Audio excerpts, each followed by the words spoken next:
I would tell psychs, go into your building in year one and do what you're there to do, right? What your main role is, and then see what you have capacity to do in addition to that. There's a few rules that I try to live by, and I'm a human being, so I don't live by them 100% of the time because it's life.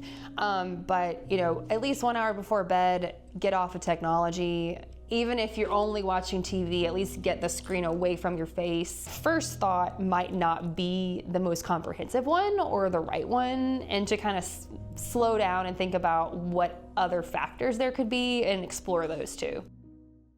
Hi, I'm Courtney Johnson. I currently live in Virginia and have practiced in Virginia and Georgia, and I'm currently practicing in Colorado virtually. So, yeah. Yeah. What do you think of the conference so far? It's been so good. I actually was talking about one of the sessions yesterday was on math fluency, and I feel like I learned so much new information, even being in the field for a while. So that was cool. There was like practice, and I feel like it's been very engaging so far. How about you? Yeah, it's been great. I went to a dyslexia one that I thought was really helpful, and it kind of reshaped some of my thinking about dyslexia too. Okay. Some of the myths I actually held myself. And was that the one yesterday morning? Yes. Yeah, I was in that one. That one was really good. It was really good. It was comprehensive too, so you got a little bit of everything. Yes. Yeah. So I think that was one of the ones I'll definitely take away when I go back. Yeah. Yeah. And how long have you been working as a school psych? This is my 10th year. 10th year. Yeah. Wow. Yeah. So when you look back, at your first year compared to now, what is the biggest way your clinical gut feeling has changed? I guess when I first started, I had a much more straightforward approach to assessment, because coming from academia, you're taught, this is how you do your battery, this is how this is implied in the schools. But now it's more outside the box thinking because of the experience. So you've seen so many different cases that weren't straightforward, or you might have had a case where you get to the end and you're like, actually, we need more information. So I think my judgment around my gut has changed in the fact that my first thought might not be the most comprehensive one or the right one, and to kind of slow down and think about what other factors there could be and explore those too. Yeah. Yeah, I think that's a good point. I think you mentioned, I think for me too, when I first started, it's almost like following, these are the standard ones that I need to follow. And then now my third year, I'm starting to kind of get a sense of what I can target and what to look for specifically before I even start. So, yeah. And I'm sure that comes with a lot of emotional investment. How do you handle just the emotional weight of difficult cases? Because I know at times, sometimes I'll think about certain cases when I'm outside of work. Yeah. And it kind of sticks to me. So how do you handle that? If you're in a district where you have colleagues that are psychs or even social workers, I think it's good to even just be able to debrief with others. That has been the most comforting thing, because you can process it out loud and talk about it. It's still confidential.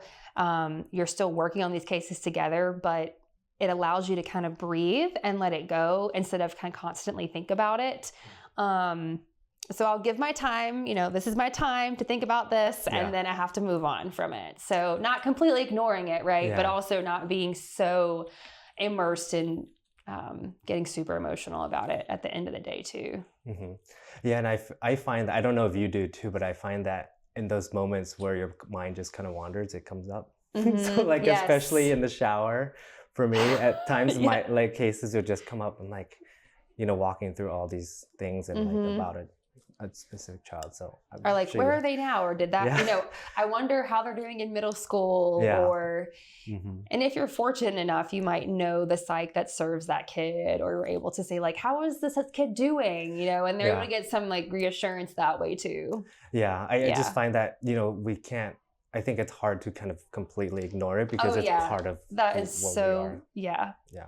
I feel like that would be not human. I want us to be actually, we just are going to forget and not think about it ever again. Yeah.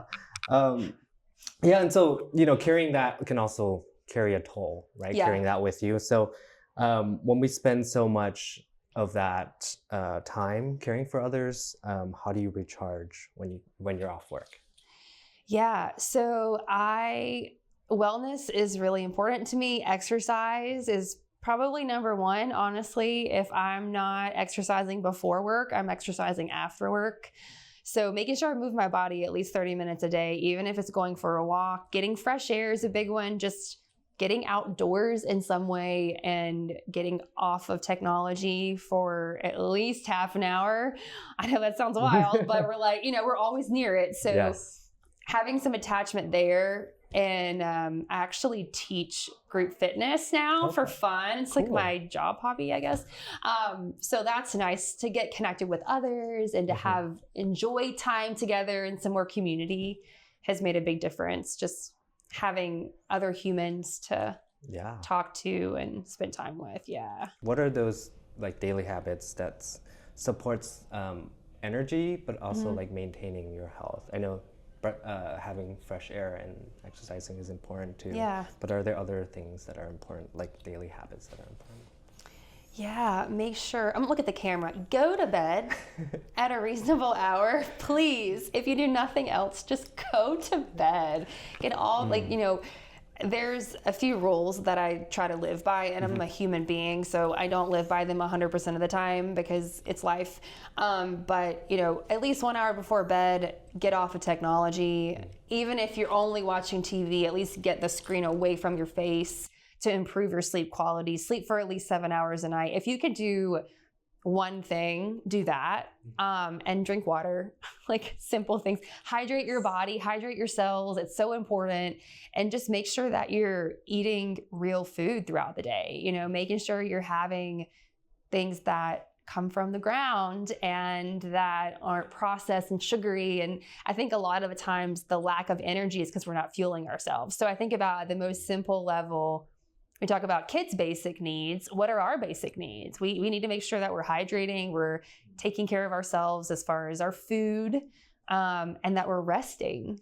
So if we're not doing those things, I don't know how we're supposed to function optimally either. Yeah. I will say I'm guilty about the sleep thing. Yeah. It's a hard habit because it kind of bleeds into my day, right? Like if I'm not sleeping, if I sleep 5 or 6 hours, the next day I'm gonna struggle just in the morning and just to orient myself, and that's gonna impact how I work with kids or how I interact with kids, and that's a big part of our job.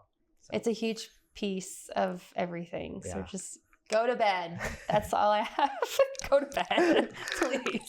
Yeah, and this kind of ties into the next one that I know that people mention when they have their health goals, that stress or like time constraints are like the big factors. So what is a realistic, starting point? I know you mentioned several things, but for somebody, if there's just one thing they can start today. Yeah, if they're not doing anything wellness-wise, like nothing, I would just, the movement that you're doing during the day, make sure you're not sitting all the time, like just focus on moving your body in some capacity. So it's funny, when I worked physically in the schools, I called it taking a lap. So about every hour or two, if I was report writing or scoring, I would take a lap. I'd get out of my office and I would just go around the school and I would walk on the inside and I would say hey to everyone, but like I'm active, I'm moving, and then I would return to my desk. So just getting that movement, standing when you can, going into classrooms and dancing with kindergartners to, what is that dance one called? I'm talking about the little, what is it called? I'm not sure. Oh my gosh, I'm brain dead. But just go do something that it's called your NEAT, right? The energy that you're expending just by daily living tasks. If you don't have time, if you don't have energy right now, just start moving in that way. Yeah, I do think that's important. It's something I've tried to do in my practice too. A lot better in the beginning of the year, I'll admit. But as the year, I think sometimes we just get caught up in certain things. If it's not, I find that if it's not scheduled out or intentionally done, then I would just forget about it. So that's also an important thing to think about too. For psychs who are drowning in caseload, what is a boundary that you recommend them to have in order to stay long-term in this field? Something that's really helped me, and I started doing this on the back end of being in person and a lot now virtually is having boundaries around when I do certain things and how I prioritize what I'm responding to. So there are certain days that I'm testing.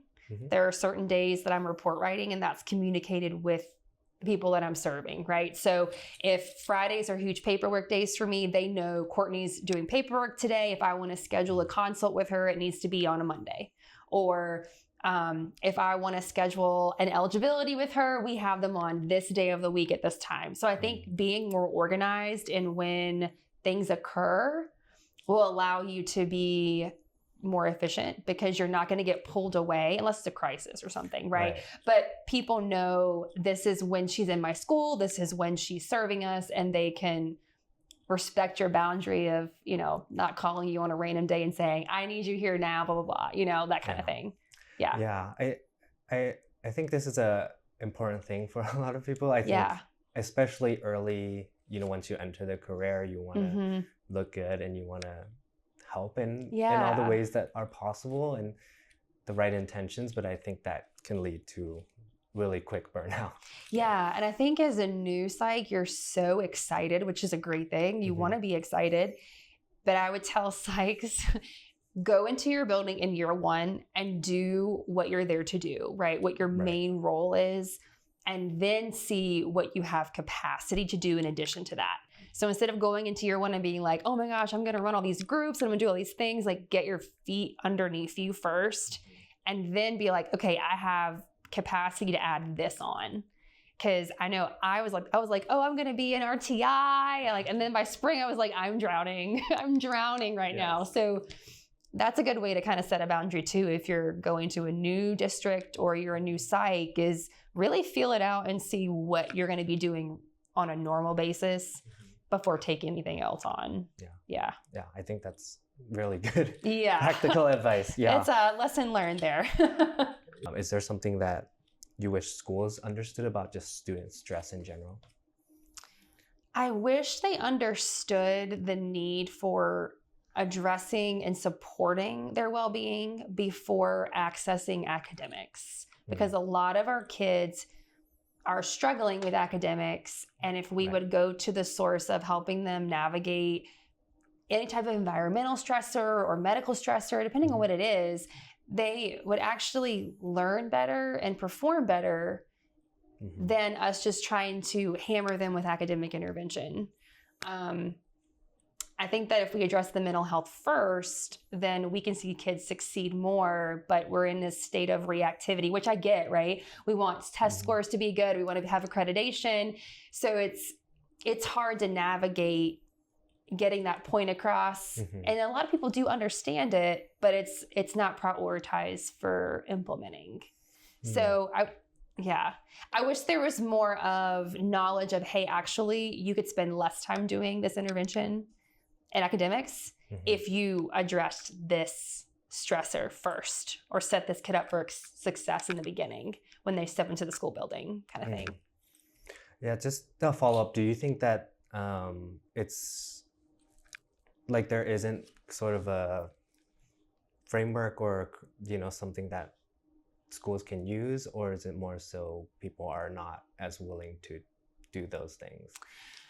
I think people are willing. I just think we get into a bind where there's so many demands of things that we have to do, right? We have to make sure this kid succeeds. We have to make sure that they're growing, and there's all this pressure that's put on that if a child does have stressors, environmental or disadvantages, it's like, okay, well, they're disadvantaged, so we got to push even harder, right? We have to give them more academic support, and maybe aren't addressing the mental health issues because they can't.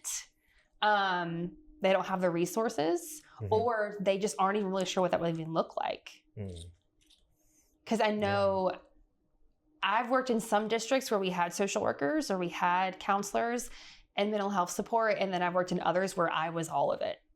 So it really depends on where you are too. Yeah. I do see some shifts, at least in my schools good. pushing Okay. for that. But Yeah. I can't say that for across, different states. Yeah. Oh yeah. Yeah. So if people who don't know Oh, yeah. you, where can they learn about your work? Where can they find you?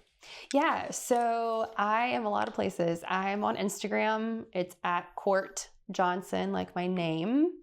I spend most time over there. I'm also on TikTok. It's kind of wild saying that. I don't even know what my handle is on TikTok. I need to look that up. But I do more short form content on TikTok about school psychology. Oh, okay. I feel like it just gets well received over there. I don't know if you've been on TikTok. I but haven't, no. Yeah, I don't even put wellness stuff over there. I'm like, oh, the school psychs are here. So if you want to go there, I know some people prefer TikTok. You can too. And then my email and stuff will be on this. And you can reach out to me if you have questions and we can chat. Yeah. Awesome. Cool. Thank you. Welcome. Thank you for taking the time. Yeah, of course.